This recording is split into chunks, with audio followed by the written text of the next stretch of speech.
გამარჯობა, მე ioane Shaishmelashvili ვარ და დღევანდელ გადაცემაში ვისაუბრებთ უკრაინაში შექმნილ ახალ პოლიტიკურ რეალობაზე. უკრაინაში ვლადიმერ ზელენსკის პრეზიდენტად არჩევის შემდგომ პრაქტიკულად ბოლო 2 კვირაში საკმაოდ საინტერესო შეიცვალა ვითარება. ვლადიმერ ზელენსკი მიიღო გადაწყვეტილება დანიშნოს ვადამდელი საპარლამენტო არჩევნები, რომელიც 21 ივლისს გაიმართება. გარდა ამისა, ვნახეთ თუ როგორ დაბრუნდა უკრაინაში საქართველოს ყოფილი პრეზიდენტი და ოდესის ყოფილი გუბერნატორი მიხელ სააკაშვილი. მართალია ჯერჯერობით რაიმე პოლიტიკურ ნაბიჯებზე განცხადებები არ კეთდება, თუმცა ბუნებრივია, რომ ჩნდება ეჭვები მის პოლიტიკაში დაბრუნებასთან დაკავშირებითაც. როგორ შეიძლება შევაფასოთ ეს ყველაფერი და როგორ შეიძლება განვითარდეს მოვლენები უკრაინაში? იქნება ეს უკრაინის ურთიერთობა რუსეთთან, ევროკავშირთან, ამერიკასთან თუ რაც მთავარია საქართველოსთან? სწორედ ამაზე ვისაუბრებთ დღეს გერმანული საზოგადოებრივი მაუწყებლის ანალიტიკოსთან, Deutsche Welle-ის ანალიტიკოსთან Konstantin Eggert-თან ერთად. Thank you, Mr. Konstantin, for taking part in our show. The pleasure is mine. The first question will be about the most interesting topic, I guess, for Georgians, about comeback of Mikheil Saakashvili in Ukraine. How would you evaluate this situation? What would be your first comment about this political event, I would say? Well, I think that it says more about the intentions of President Zelensky than about the potential for Mr. Saakashvili, who still has to return and receive his passports. I think that what we've seen Mr. Zelensky showing that he is basically having a very, very clear break with the policies of Mr. Poroshenko, the previous president. It is highly symbolic what was done. And we'll see whether Mr. Saakashvili will get any new offers from the new Ukrainian administration. But this is definitely a gesture which is aimed at, I would say, domestic Ukrainian audience, at the supporters of Mr. Zelensky.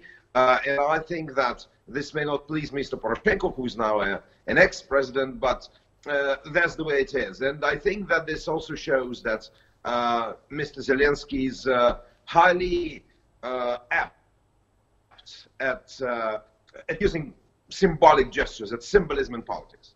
So you say that Zelensky is more interested in comeback of Saakashvili in Ukraine than Saakashvili himself? No, I'm not saying that, not at all. What I'm saying is that for Zelensky it is a very, very clear way to show that he's breaking clear from the attitudes of Mr. Poroshenko. We may expect, by the way, that the Zelensky administration will try and invite Western experts, as it was in early Poroshenko days, back to Ukraine and give them some positions, give them some jobs. So I'd say it's more about Zelensky than about the future of Mr. Saakashvili for now. We'll see what happens next. I can't make predictions. Sure, but there's kind of some kind of speculations, maybe that there's some kind of plan between maybe Zelensky and Saakashvili and even Kolomoisky. We're going to speak about this person a bit later in this show. But can we say that there's a plan of with which Zelensky is making steps, for example, dissolution of parliaments and returning Ukrainian citizenship to Mikheil Saakashvili? Can we say that there's some kind of plan and Zelensky is following this plan? I don't want to speculate on this kind of big conspiracy theories. It's very clear that Zelensky wants a new parliament to support his agenda, whatever that agenda will be. I'm not certain that there is any kind of big scheme hatched between Mr. Kolomoisky and Mr. Zelensky, Mr. Saakashvili. I don't want to really speculate on that. It is clear, though, that Zelensky wants really a clear separation from the previous presidency, and he wants a clean start. And in this respect, his symbolism, the symbolism of his decision is very, very clear.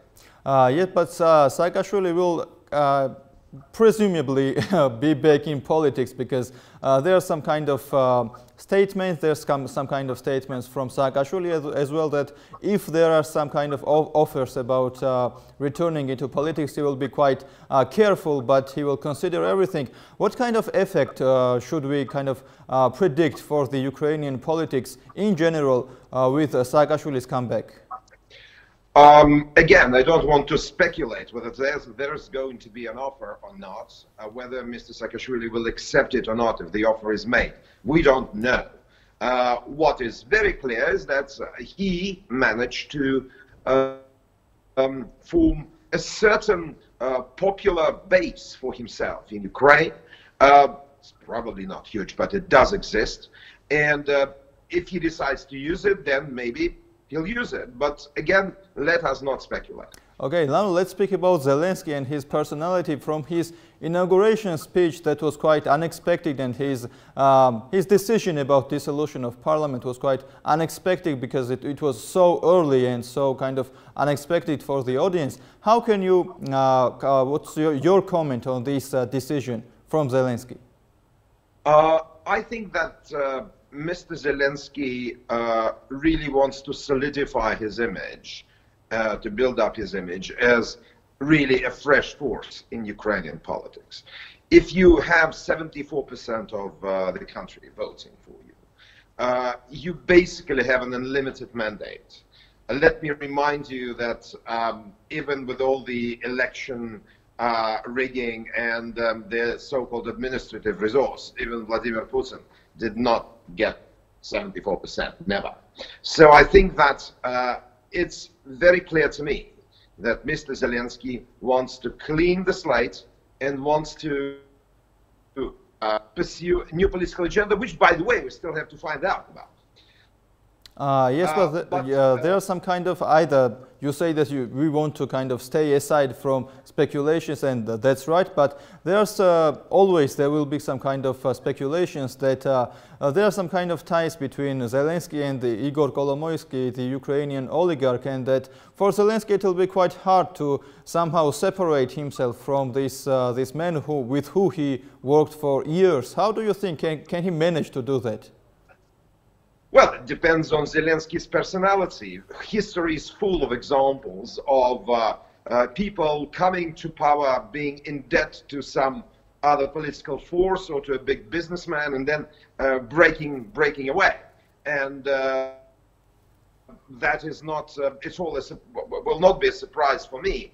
The president of Ukraine is a popularly elected politician with a huge support.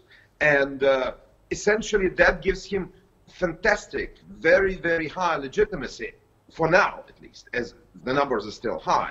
So he may well say, I don't know, I don't need any advice. He may well say, okay, I'll take your advice, but the final word will be mine.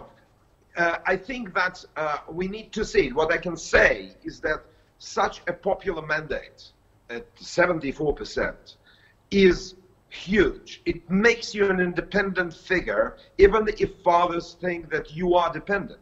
And we don't even know whether Kolomoisky thinks that, you know, he really wants to use Zelensky as a pawn. I mean, I don't want to insult both those gentlemen, these gentlemen. I think that what we do know, though, now is that Mr. Zelensky, whatever you think about him, is the most legitimate president of Ukraine ever. But there's kind of one very interesting detail. The head of presidential administration in Ukraine, head of Zelensky's administration now, is a former lawyer of Igor Kolomoisky. And when we heard about this appointment, all of us maybe thought that there's some kind of still dependence between Kolomoisky and Zelensky, and maybe Zelensky is appointing people who is maybe acceptable for Kolomoisky. Well, first of all, I think that Mr. Zelensky, worked with this person very closely, because they were running this media company which was producing his TV show. Yes. That's number one. So I don't think that for him, he's someone who he doesn't know. He probably knows this person very well. Secondly, I wouldn't make such conclusions on this first appointment. Look, President John Fitzgerald Kennedy named his own brother as Attorney General of the United States. It's not at all indicative of any kind of dependence between Mr. Zelensky and Mr. Zelensky. Not indicative yet, let me say. Okay. We'll see how other appointments go. Okay, now we are speaking about the right steps. Businesses are suddenly getting state contracts. That's what you would like to watch, and that's what you would like to see. Okay, now we are speaking about the right steps from Zelensky and that he needs to be kind of independent and answer those challenges. But in this small period of time, did he make some kind of a mistake? Because there are people who still say that some of his pre-election promises were not held and proven. Look, he's been president inaugurated for whatever, a week or something like that. It's too early to say. I don't think he made any huge mistakes. I mean, there are debates about the early dissolution of the Rada, but even then, there are no indications that, the Constitutional Court, for example, is going to say anything about it, the Supreme Court of Ukraine. I think that, as of now, I don't see any mistakes that really reveal Mr. Zelensky being not what he is. I think that there is a difference in style that's very clear. But the question is whether in 3 months, 2 months, by the end of the year, well, people expect already some steps to be taken, whether he will take steps to eradicate corruption, to clean up the state apparatus, whether he will initiate, probably with the new Rada, laws that will support independence of courts. That's what Ukrainians want. So I think it's just too early to judge. We are in the process. Now in the territory of pure speculation. Okay, now let's look at the bigger picture. It seems like Russia is losing its ground in Ukraine. It couldn't achieve its kind of aims and targets. For example, by issuing Russian passports, the outcry was much lower than maybe they were expecting. What's the reason of Russia, and why is it losing its ground in Ukraine, even though it's trying to keep it so much? The main reason for that is that if you want me to name one big reason for everything that Russia does wrong in Ukraine, is that the Russian leadership does not understand the Ukrainian society. That is the biggest mistake that Putin is making. I want to interrupt you. There's people often say that Ukrainians and Russians are brotherly people, even though there's a war between them. Why is there that Russians can't understand Ukrainian society? I think because Ukrainian society is based on a different set of principles. Ukrainians as a nation, although of course they are close, they are Slavic people, they speak the language that Russians will understand. It's literally bilingual country because pretty much everywhere you can make yourself understood in Ukrainian and Russian. But I think that there is a difference in national character. Ukrainians are fiercely independent, very, I would say more individualistic probably than the Russians, and that's probably good. They are also not, they do not have this veneration of the state that a lot of people in Russia have. Ukraine is not an empire, Russia is, and I think that also makes for a very significant difference. Ukrainian civic society is much stronger than the civic society in Russia. And I think that Mr. Putin, who continues to say pretty much every week that Ukrainians and Russians are the same people, really makes a huge mistake. That irritates a lot of people in Ukraine. That is simply not true. It's like saying that Poles and Slovaks are the same people. Yes, they are Western Slavs, but they're different. So I think that this is a very, very big mistake, and I'm afraid the Kremlin is digging in. If we're going one level down to specific politics, as I said, the Kremlin does not understand Ukrainian civic society. Moreover, it does not understand that Ukraine is a democracy. So we should expect that Russia... But it's a democracy. So we should expect that Russia will further lose ground in Ukraine, and be it in politics on Ukrainian society. Yes, I think so. I think that Russia has already lost support of Ukrainian society. There are people that say we should probably make some kind of peace with Russia, but I haven't seen people saying we should make peace on any condition or on Russian conditions. No, you do not see that. So I think that the only way for Mr. Putin that remains in Ukraine is actually war. Or more war, because there's already a frozen. The war is going on yet. Yeah, I mean it's a low intensity conflict. Now I think that we're talking about the next round, which will probably be much hotter, especially bearing in mind the fact that for Mr. Putin, for example, in theory, annexing the currently Russian-controlled areas of the so-called republics could well be a path to creating a new state and prolonging his own stay in power, and we should consider that. I mean, now we are speaking that Russia is losing its ground in Ukraine, and that's probably right, and it's right if we kind of look at from one point of view. But there's another point of view. Even though Russia is losing ground in Ukraine, I think, and most of us will agree, that Russia will not give up so easily and will try to use existing leverage over Ukraine to keep it in its zone of influence. What are these leverages and how effective can they be? Big question, because I think the leverage is, well, we know what the leverage is. It's exporting corruption, it's buying politicians, it's political pressure, it's attempted assassinations, you name it, it's there, or information warfare on Ukrainian society.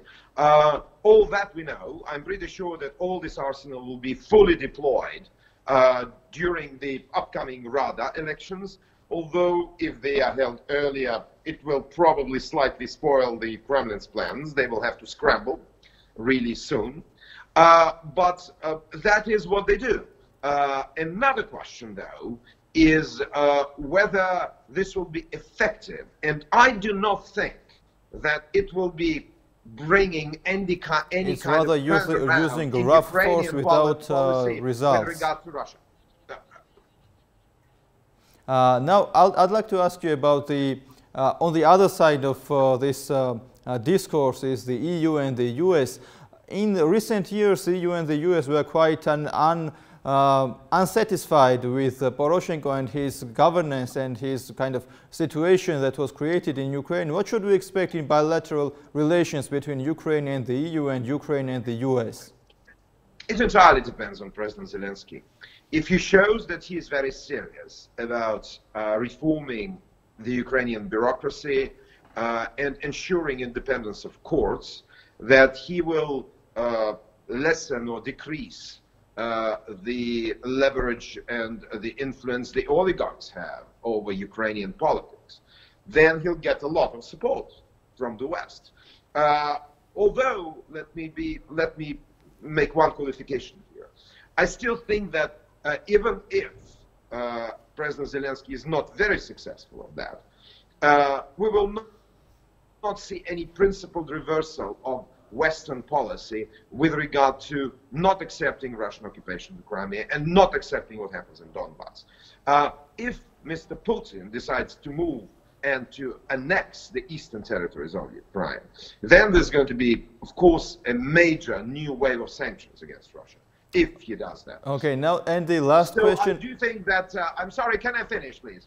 I do think that the question of Western support for the Zelensky government now entirely depends on Mr. Zelensky. Okay, thank you very much for the interview and for the interesting comments. Konstantin Eggert, გერმანული საზოგადოებრივი მაუწყებლის Deutsche Welle-ის ანალიტიკოსი იყო ჩვენთან სტუდიაში. ვისაუბრეთ ბოლო პერიოდის განმავლობაში უკრაინაში შექმნილ საინტერესო პოლიტიკურ რეალობაზე, სადაც ხედავთ ერთი მხრივ პრეზიდენტს, რომელიც დგამს რადიკალურ ნაბიჯებს, მეორე მხრივ ხედავთ მიხელ სააკაშვილს, საქართველოს მესამე პრეზიდენტს, რომელიც დაბრუნდა უკრაინაში და ალბათ დაიწყებს საკმაოდ აქტიურ მოღვაწეობას. დღეს ამ ამით დასრულებული ერთმანეთს შევხვდებით ორშაბათს დროებით.